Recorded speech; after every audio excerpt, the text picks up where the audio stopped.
Then this is the only thing I did with my children the night these attacks were going, because you were awake till 5 in the morning, and I told them that the God we pray to understands all languages. Hail Mary, Shabad Gurbani, Bismillah, and Gayatri Mantra, and all the other languages. We all believe in the oneness of God, and it doesn't make a difference which language we pray in. And that is my religion, is what I've been teaching my kids now. Okay, if somebody asks you, what is your religion? This long sentence is what you have to tell them. And stick by it. If they still don't understand, then all you have to say it in just normal philosophical goodness, that my religion is hard work and to spread happiness. I think that's what I have to explain to them. Because if I try to explain to them that I'm Muslim and your mother is Hindu, and we have different ways of doing things, I think it would be wrong. So I teach them now to say this prayer. This is the new prayer at night they say before they sleep, and this was done about 4 or 5 days ago, and I ask them every morning. So I think that is the kind of But education. Why is it wrong? Why is it wrong for them to say, for you to say I'm Muslim and my wife is Hindu? No, it's not wrong that way. What I just want to do is... It's more complex. No, I think now from the grassroots, from this childhood, I have to explain to them that Hindus and Muslims in this country are not a separate class. Christians and Sikhs are not a separate class. Whatever religion you are from, our religion is oneness of God and being Indian. I think I need to tell them, because I don't want them misled by somebody telling them any different. But I still don't want to take a chance that my son or my daughter gets misled by somebody on basis of religion, ever. See, I'm Muslim, I believe in Islam, and I believe it has some really wonderful things. But I cannot be teaching my son. I can teach my son and daughter Islam, but the tenets of Islam.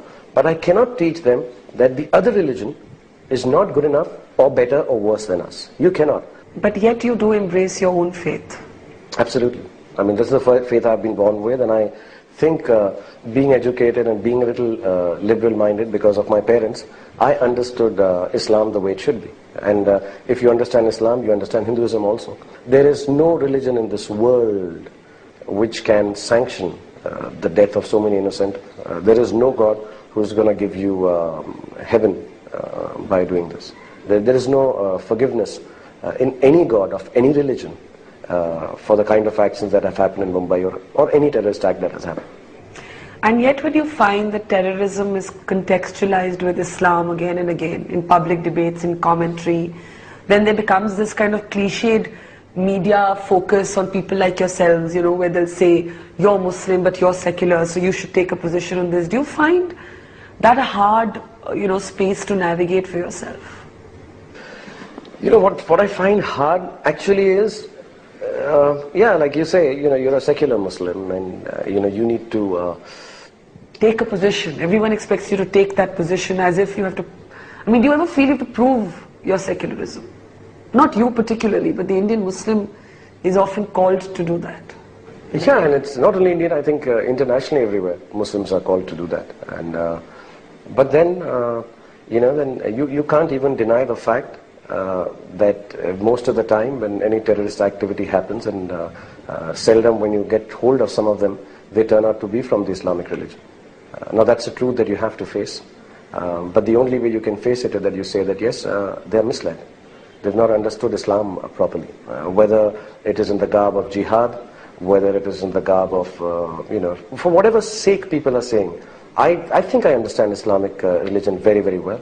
And not only in a secular way, in the way it should be understood. As a practicing Muslim. As a practicing Muslim. And I find it completely shocking that which part of our holy book have people read and figured this out. Which book are they reading? I'm completely sure that there is, I have not missed out on, I have not missed out on any passages which claim that it is all right to go and take lives of innocent people. There is no excuse for it.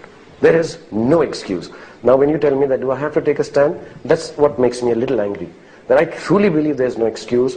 Why can't people just sit down and explain their religion, whether it's Hinduism, whether it's Christianity, whether it's Islam, that listen guys, this is what the religion says. See, I've been brought up in a Hindu atmosphere in Delhi. I have a lot of friends who are like that. My wife is a Hindu. I've read the Quran, I've read all the books, I do the namaz. I'm Islamic by birth, and I love the religion.